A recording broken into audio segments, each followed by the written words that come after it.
Okay, let's dive right into this explainer of Saifedean Ammous's highly provocative book, The Fiat Standard, in 8 minutes or less. We're going to treat money not just as paper or numbers in a bank account, but as the underlying operating system that literally powers our entire society. We are investigating a central, radical mystery posed by the author. What if the bug of fiat currency is actually crashing other seemingly unrelated societal programs? We're talking about heavy impacts on things like our daily diets, the integrity of our scientific institutions, and even global economic development. In this text, Ammous radically argues that humanity's abandonment of the gold standard led directly to widespread societal decay. Now, it's a highly contrarian, fiercely debated thesis that absolutely challenges the core foundation of traditional economics. And today, we are going to impartially unpack exactly how he constructs this argument, relying strictly on the text itself. Section 1. The genesis of fiat. The author notes that this monetary bug wasn't introduced by careful engineering. Actually, scratch that. It wasn't engineered at all. It was born out of sheer panic. The book traces this all the way back to the summer of 1914. Facing a massive World War I liquidity crisis, depositors lined up at the Bank of England to exchange paper notes for physical gold. Instead of officially defaulting, the government began a stealth transition.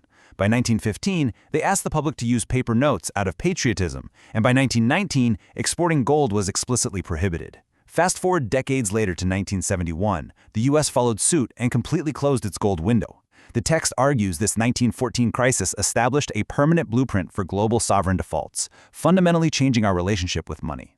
The immediate, real-world impact of leaving the gold standard was staggering. The text points to a cumulative price rise of 124% in just 5 years between 1915 and 1920. The general public was absolutely squeezed by this massive inflation, which was used to covertly finance the war effort without raising direct taxes. It was a rapid lesson in how severed monetary anchors can drain wealth from everyday citizens almost overnight.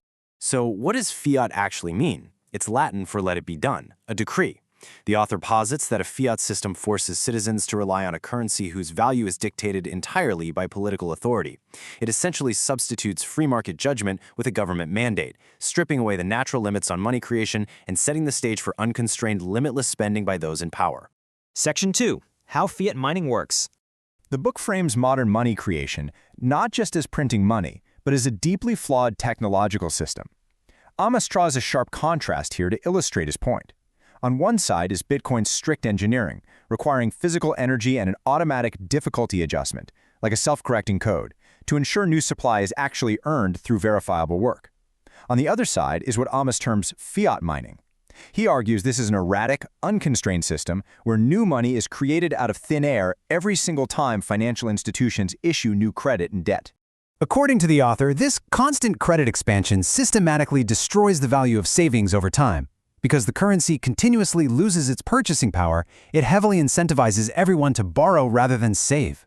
Ammous describes this dynamic as a universal system of debt slavery. In this system, basic survival and asset ownership become perpetually contingent on fulfilling decades of heavy debt obligations, really just to tread water financially. Section 3. The impacts of fiat life. When evaluating the real-world consequences of living under this system, the absolutely crucial concept to understand is time preference. This is the degree to which individuals discount the future. The author argues that constantly devaluing a currency creates deep societal uncertainty, which drastically raises our collective time preference. Basically, the system allegedly tricks society into sacrificing long-term prosperity and careful building, favoring immediate, short-term fixes, because saving for the future feels entirely pointless when your money is guaranteed to lose value anyway. For example, the book claims that this short-term thinking directly impacts our physical health. Ammous points to fiat subsidies as the true birthplace of the highly processed, nutrient-poor fiat food pyramid. Drawing on historical studies of indigenous diets, he argues that without the fiat system artificially propping up cheap, industrialized agricultural waste products, things like refined seed oils and excessive sugars, our diets wouldn't have strayed so disastrously far from the natural, nutrient-dense animal foods that sustained our ancestors for millennia. Now, Ammous makes further highly polarizing claims across multiple domains. He argues that fiat actively distorts scientific research by funding panic-driven studies just to justify expanding bureaucratic budgets.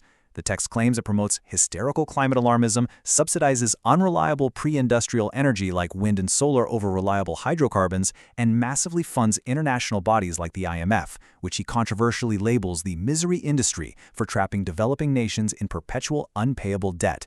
Throughout the text, the author views fiat not as a public good, but as a destructive loyalty reward scheme built strictly for governments.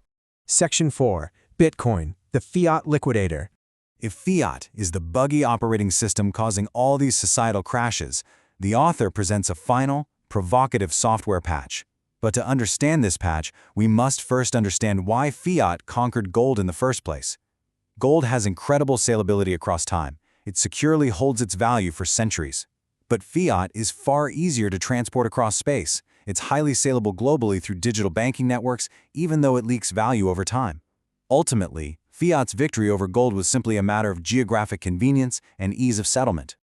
The book posits that Bitcoin fixes this broken architecture by perfectly combining gold's inflation resistance with fiat's global transferability. Crucially, it does this entirely without relying on a foundation of debt. It's presented in the text as an apolitical, immutable hard asset. Because it offers final settlement every 10 minutes across the globe, Ammous argues it effectively strips the monopoly of money creation away from political authorities once and for all, bringing the best of both worlds into a single technological network. As this powerful quote from Ross Stevens in the book's forward notes, the payout of this system isn't just financial. Ultimately, the text argues that adopting this apolitical monetary upgrade offers humanity a voluntary debt jubilee. It's presented as a peaceful way to completely liquidate the fiat system, allowing society to finally lower its time preference, permanently escape the debt cycle, and confidently return to building for the long term. It is a radical lens through which to view our history, our economy, and our daily choices.